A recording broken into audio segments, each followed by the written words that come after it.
Hola, sea muy bienvenido, sea muy bienvenida. Me alegra tener su compañía para el estudio de hoy. Es mi deseo que Dios le acompañe y bendiga en todo momento. Cuando las cosas no van muy bien, necesitamos ayuda, necesitamos apoyo. Entonces, repetimos alguna oración memorizada o hacemos una oración espontánea. El título de la lección para esta semana es Enséñanos a orar. Y el versículo para memorizar lo encontramos en Lucas 11:1 y dice, Aconteció que estaba Jesús orando en un lugar, y cuando terminó, uno de sus discípulos le dijo, Señor, enséñanos a orar como también Juan enseñó a sus discípulos. Le invito a acompañarme hasta el final del video para que revisemos las ideas principales de la lección. Si no se ha suscrito a este canal, le invito a suscribirse. Y si el contenido le resulta de bendición, regáleme un me gusta y comparta este video con todos sus familiares, con los hermanos de la iglesia, con sus amigos y con sus compañeros. Estudiando los salmos, que son oraciones, aprendemos cómo oraba el pueblo de Dios en la antigüedad. Nuestras oraciones son enriquecidas y son transformadas. Además, utilizarlos como parte de nuestras oraciones puede ayudarnos a establecer y fortalecer nuestra vida de oración. En la lección de esta semana consideramos algunos salmos que nos muestran cómo enfrentó la vida el pueblo de Dios en el pasado y cómo crecer en nuestra relación con Él.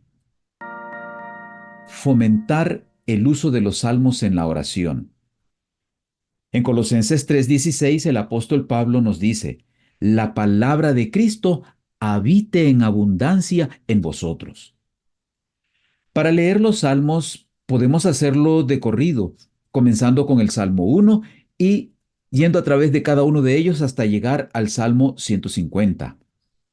O podemos buscar aquellos que tratan de aquellas situaciones que estamos enfrentando. Aprovechando la variedad de salmos que encontramos. Encontramos himnos, lamentaciones, acciones de gracias, salmos penitenciales, salmos en busca de sabiduría y guía de Dios, que son conocidos como salmos sapienciales, salmos históricos, salmos que expresan enojo y furia, salmos de peregrinación. Pero, ¿cómo sacar el mejor provecho de un salmo? Obviamente, vamos a comenzar leyendo el salmo. Luego consideraremos atenta, cuidadosa y detenidamente los diversos aspectos del salmo. Por ejemplo, la forma en que el salmista se dirige a Dios, los motivos, aquello que causó esa oración, aquello que causó ese salmo, cómo se relaciona lo leído con nuestra situación, con la situación que estamos enfrentando, los desafíos y esperanzas que nos plantea ese salmo. Siempre que reflexionemos en los salmos, como en toda la palabra de Dios, debemos contemplarlos a la luz de Cristo y su obra salvadora, y de la esperanza que nos ofrece. Esto nos proveerá motivos de oración en favor nuestro, en favor de algún hermano que atraviesa alguna situación, en favor de la iglesia y, por supuesto, en favor del mundo. Confianza en tiempos difíciles. Hemos sido enseñados y hemos aprendido a no expresar nuestros sentimientos reales. Y esto también lo aplicamos en nuestra relación con Dios. De repente nos parece que Dios nos trata injustamente, pero consideramos que no es apropiado expresar esos pensamientos en nuestra oración privada y mucho menos en público.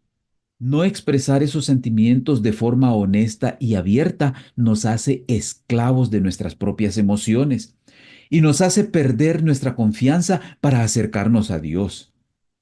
Ante Dios, como podemos ver en los Salmos, no se espera que censuremos o neguemos nuestra experiencia. Al considerar el Salmo 44, nos damos cuenta que en este salmo los hijos de Coré expresan libremente su experiencia, expresan libremente sus sentimientos. Es interesante que ellos inician recordando cómo Dios había hecho cosas grandes por su pueblo en el pasado, lo que les permitía confiar en Él.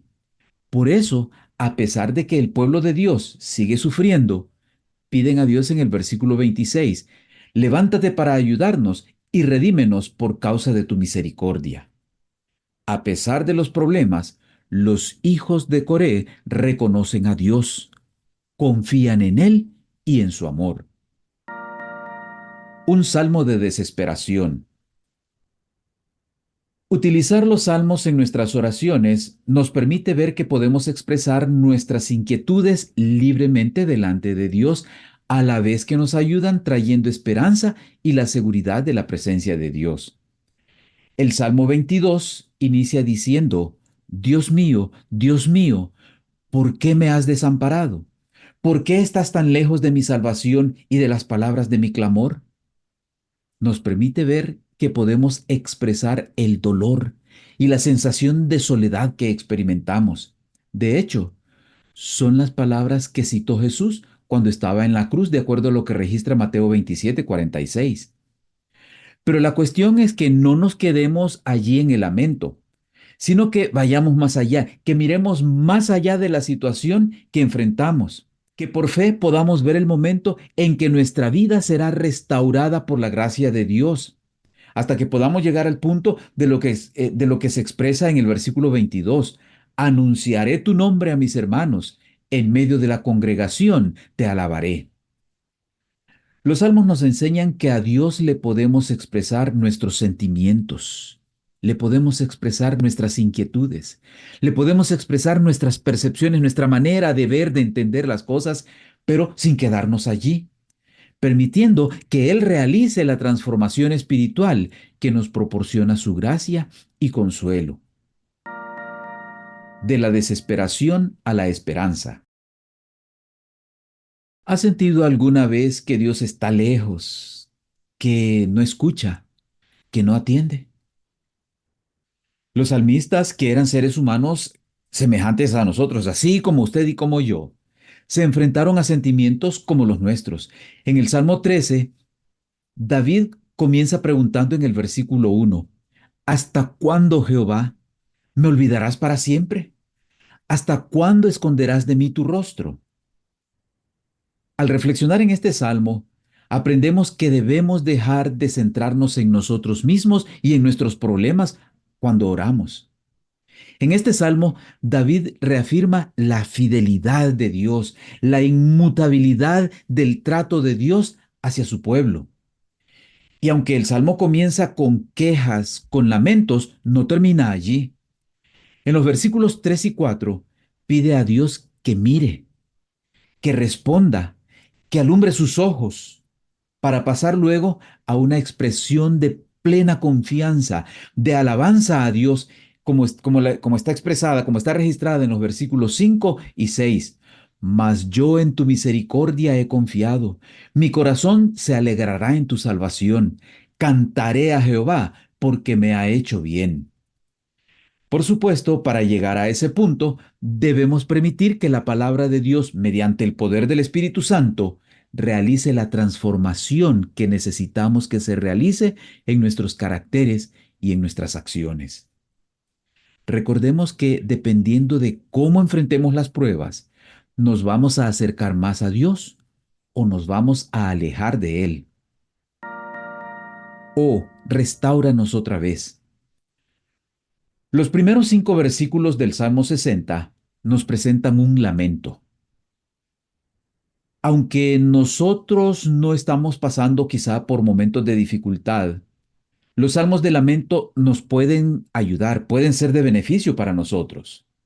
Nos ayudan a tomar conciencia de que el sufrimiento es parte de la experiencia humana, que el sufrimiento llega tanto a justos como a injustos. Estos salmos de lamento también nos aseguran que Dios tiene el control, que es Él quien nos da fuerza, que es Dios quien nos da soluciones en los momentos difíciles y al final nos da liberación. Por otro lado, en segundo lugar, podríamos decir, nos enseñan estos salmos de lamentos a tener compasión de aquellos que sufren, a no olvidar a quienes pasan por momentos difíciles. Debemos tener siempre presente que este mundo es un vasto lazareto, pero Cristo vino para sanar a los enfermos y proclamar liberación a los cautivos de Satanás. Él era en sí mismo la salud y la fuerza. Impartía vida a los enfermos, a los afligidos, a los poseídos de los demonios. No rechazaba a ninguno que viniese para recibir su poder sanador. Sabía que aquellos que le pedían ayuda habían atraído la enfermedad sobre sí mismos. Sin embargo, no se negaba a sanarlos. Y cuando la virtud de Cristo penetraba en esas pobres almas, quedaban convencidas de pecado. Y muchos eran sanados de su enfermedad espiritual, tanto como de sus dolencias físicas. El Evangelio posee todavía el mismo poder. ¿Y por qué no habríamos de presenciar hoy los mismos resultados? Para estudiar y meditar. Al estudiar y atesorar para nosotros los salmos, desarrollamos persistencia, audacia, valor y esperanza, como las que encontramos en los salmistas. Somos reconfortados y animados a continuar nuestro peregrinaje espiritual. Nos damos cuenta de que no estamos solos y que otras personas, al igual que nosotros, han pasado por momentos difíciles, pero que por la gracia de Dios, por el poder de Dios, han salido triunfantes. Al mismo tiempo, los salmos nos revelan destellos de la intercesión de Cristo en nuestro favor, quien vive siempre para interceder por nosotros.